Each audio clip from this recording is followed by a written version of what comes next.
All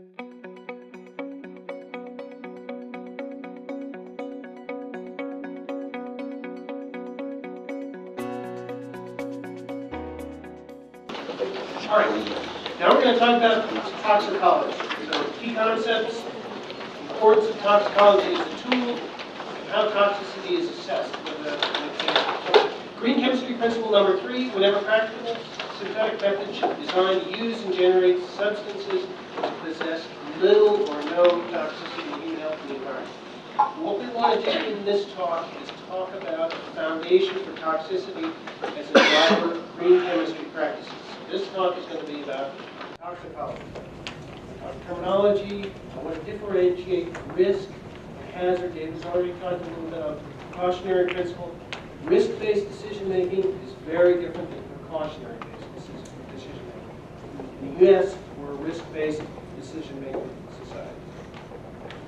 Chemical fate, what happens to a compound when it gets in the environment, where does it move to, what happens to it on the way, when it gets there, and talk about some of the testing. So toxicology, negative effects of chemical and physical agents on living systems.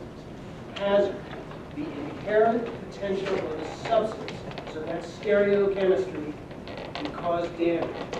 And the key part in the Army, Rich, excuse me, your lavalier is not, must be, the battery must be going on because we're not hearing over that. No, We're cutting in and out. So let's see if we can close this. that was on. Okay, how's this one work? Okay? All right, toxicology. What I want to focus on now is hazard as the potential for a substance, given stereochemistry, to cause damage. This notion of stereochemistry and mechanism for toxicology and mechanism within chemistry is a very important linkage, because that toxicology, stereochemistry knowledge is going to be what informs design chemists to take toxicity out or find a way to work with the toxicity that may be in a molecule. Exposure, so contact between an agent and a target, and risk. Remember, I said, maybe not, you weren't able to hear, US is a risk-based decision-making framework. Europe is on their EU documents, actually call out precautionary decision-making. Very different. So risk is the probability that harm will occur under the conditions of exposure. Linking these together, so risk is a function of hazard and exposure. That means you can adjust hazard or exposure to reduce risk. And this first bullet here will show the implications of that. So with a small hazard, but with frequent or excessive exposure, you may pose as much risk as a chemical with high hazard but limited exposure. Hazard is typically what's focused on within risk reduction, at least in the past. I mean, because that takes the exposure control element out of the equation. You're going to minimize exposure. There are times where you have PPE, personal protective equipment, things like that, that has the possibility of fail. So there's a lot of emphasis on, and rightly so, hazard reduction. Okay, so let's talk a little bit about the diversity of toxicology. There's a large number of toxicology models, endpoints. You have human health, you have millions of environmental species, a myriad of test organisms, systems, assays, acute dosing, which was a single dose, higher concentration, chronic dosing, multiple dosing, lower concentrations, variety of exposure routes, a variety of toxicology endpoints. So when somebody says something is toxic, kind of scratch your head and say, okay, there's a lot of different things that the word toxic can mean. Mechanisms of action of chemicals, and I've provided some context here. Again, a complex world, a range of sensitivities. There's a couple different types of toxicology. One is this non-specific narcosis, and most organic compounds tend to have narcotic effects. Essentially, they build up in cell membranes and depress biological activity. Specific acting toxicants is what we typically think of. So there's some type of receptor binding, and that leads to some kind of a biochemical effect within the body. These are just some notations on different types of toxicology, different examples of biological systems that can be impacted. Here's a table that illustrates, for some chemicals, the intended mechanism of action, and then the toxic mode of action that resulted in a problem with that particular compound. One of the key concepts in toxicology, very old, 1493, 1541 is when Paracelsus lived, yet father of modern toxicology, is dose. Dose makes the poison. So all substances are poisons. There's none that's not. The right dose differentiates a poison from a remedy, and I'll show you some examples of that. Here you see, for a number of different compounds, the different dose required to achieve a lethal dose for 50% of the organisms. And you see a range of LD50 values across a number of different compounds. Dose-response relationships are really critical. So you have region 1, a no-effect range, a range 2 of increasing effect with increasing dose, and then a plateau of maximum effect range. There's a lot of discussion around dose-response curves. If you attend the toxicology sections, the conference over the next couple of days, you'll see a lot of discussion about low-dose effects, and I expect there'll be some charged discussion because there's a lot of information unfolding within that dose-response area. Here you can see the differentiation between a beneficial dose and a toxic dose for a number of different substances. So once again, that notion of dose making the poison. And here is from the Society of Toxicology website. You see even water. So a person died from water intoxication.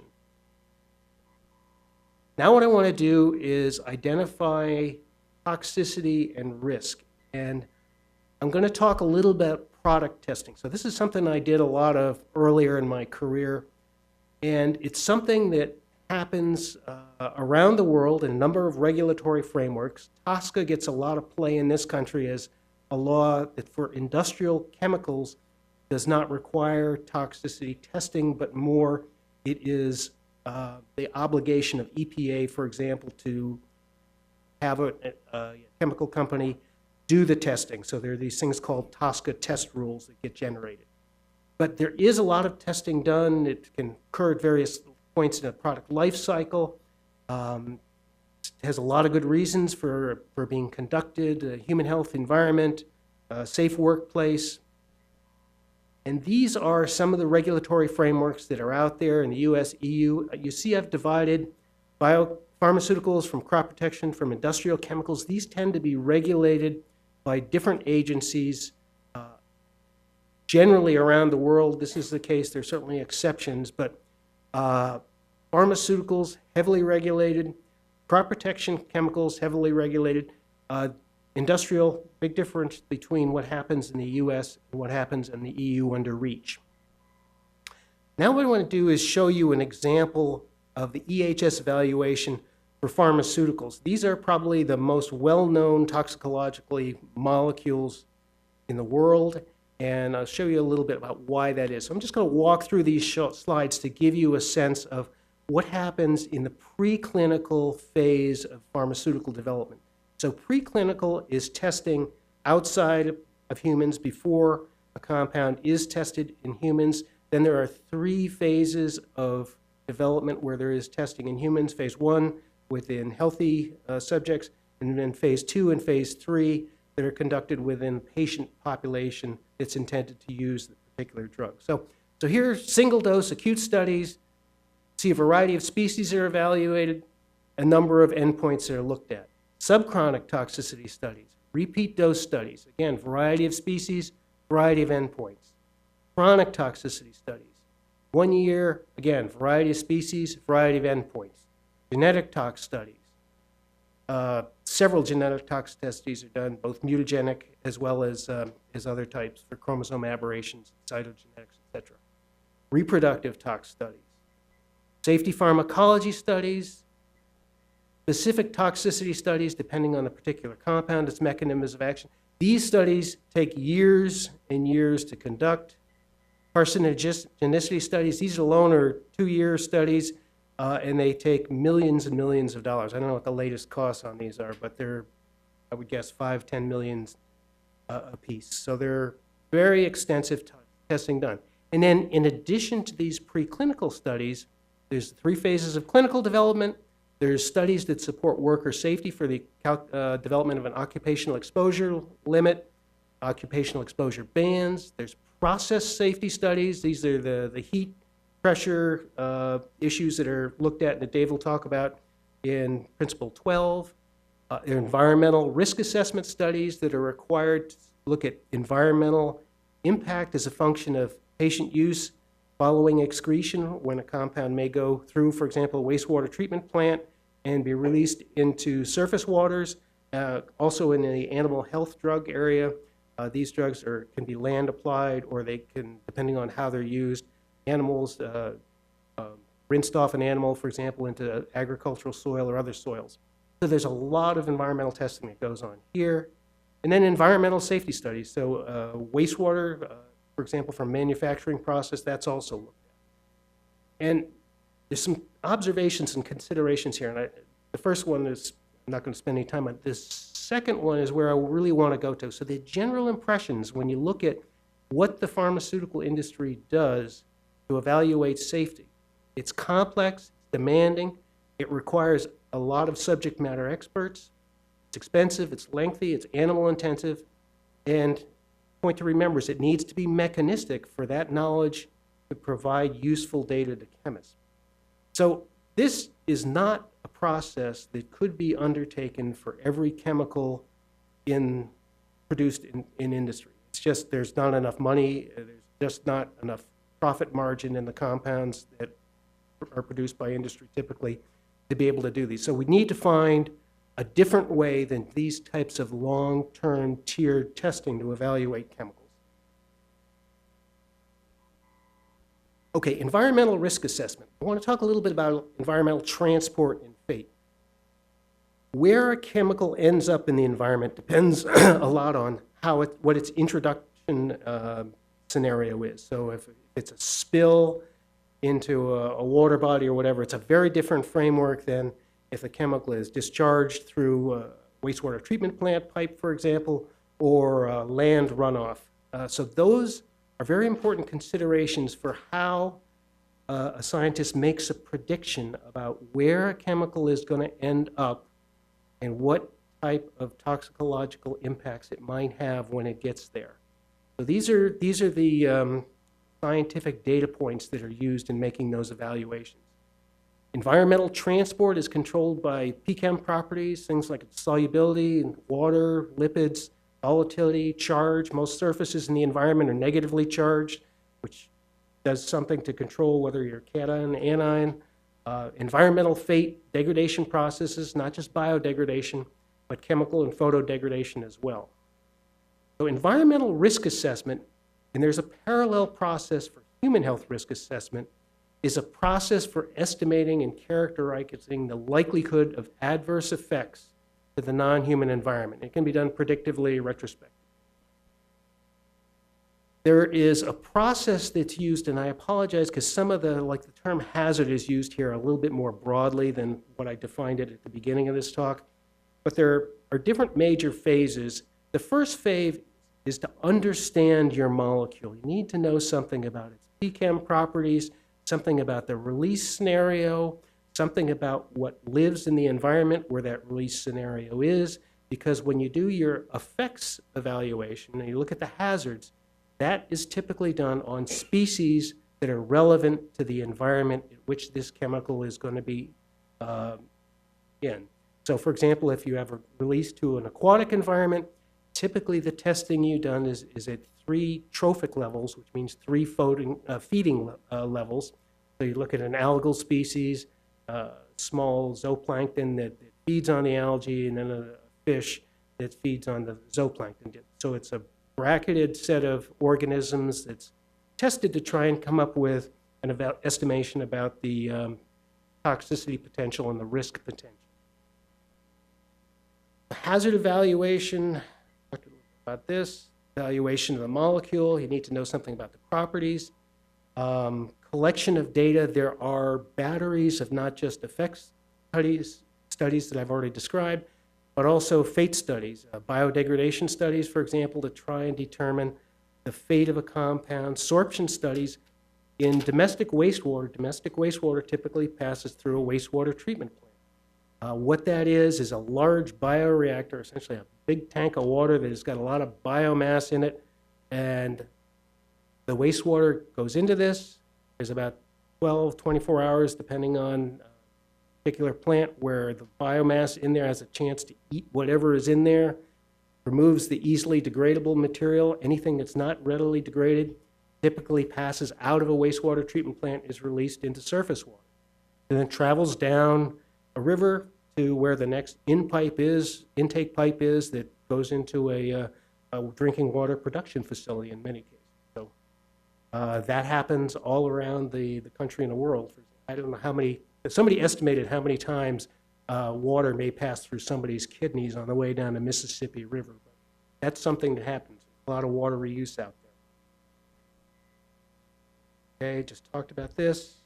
All right, the exposure assessment. So the way this works is you come up with a predicted environmental concentration using this formula. And actually, this works pretty well. We can predict with a pharmaceutical, you know something about the volume, or any chemical, you know something about the volume that's going to be used, you know something about the amount of surface water that's out there, and you can predict dilution rates, and you can come up with pretty reasonable estimates about the concentration that's going to be out there in the environment. Then the effects assessment is done. I've already described these types of tests. And then the risk characterization. Basically what this is, start with this value called a PNEC, predicted no effect concentration, and you calculate that with your effect data, and you apply an application factor. And basically what this is the less confidence you have about your toxicity value. So if you only have one acute toxicity study, for example, you use a larger application. If you've actually got field monitoring studies where you've looked at dosing and organisms in the environment, you have a lot more confidence about how toxic this material might be, and consequently use a smaller factor. And then the risk characterization. And the way this works is you divide your predicted effect concentration with your no effect concentration, predicted environmental concentration with your predicted no effect concentration. If it's 1 or greater, depending on the regulatory framework, you may have to go back and do additional studies. There's some kind of mitigation that's typically required. And the course of action could be one of several different routes. You could try and refine either the environmental concentration or the no effect concentration to build a higher level of confidence around the number you're using. And then when you come to the there's a risk-benefit evaluation piece that's done. And once again, there is a human health parallel that's used for industrial chemicals and actually for pharmaceuticals as well. The pharmaceuticals are different in that for patient use, they built this ring fence around them. So that's all the language you hear when you hear direct-to-consumer ads on TV or you read where when you listen to it, that's what they're doing. They're defining who's the patient population, who takes this, who doesn't take this, and that's what's defining. And then they describe the off-target effects that people who are taking the medication should be watching for. So those are all very carefully worded and very regulated messages going out. So in summary, toxicology provides hazard data that can be leveraged to inform green chemistry initiatives, especially mechanistic toxicology information. Descriptive toxicology information is really not of much value to a chemist who's saying, how do I design my molecule? What do I build in? What do I leave out? They need to know specific characteristics of the molecules so they know what to design for and what to design out. Hazard determination and risk evaluation are broadly utilized in industry for product development and for approval. There are certainly differences between pharmaceuticals, biocides of various types, crop protection chemicals, and industrial chemicals. And as we mentioned, there's differences around the world in all of these frameworks. Trade-offs are an inevitability, and people need to understand, again, the exposure framework, the release framework, the nature of the chemicals to be able to make the most effective trade-off decisions. And as we'll talk about more in the next presentation, mechanistic toxicology and read across the chemistry is really essential. And innovation and collaboration, again, are really the foundation, and I'll go back to make this point again, that it's really all the way through the organization that happens. So thank you very much.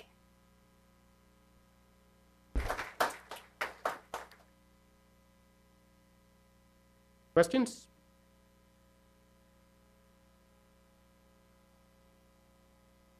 Okay. There's a break, and Okay. I suspect, in looking, it's a great time to take a break because I can see the energy level is being depleted. So get up, get the blood moving again.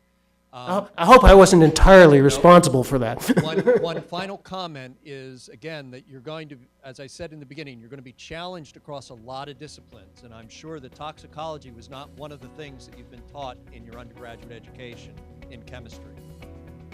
And again, each one of these principles could be semesters or entire course of studies through a PhD. So just keep that in mind. And 15 minutes, and we'll see you back.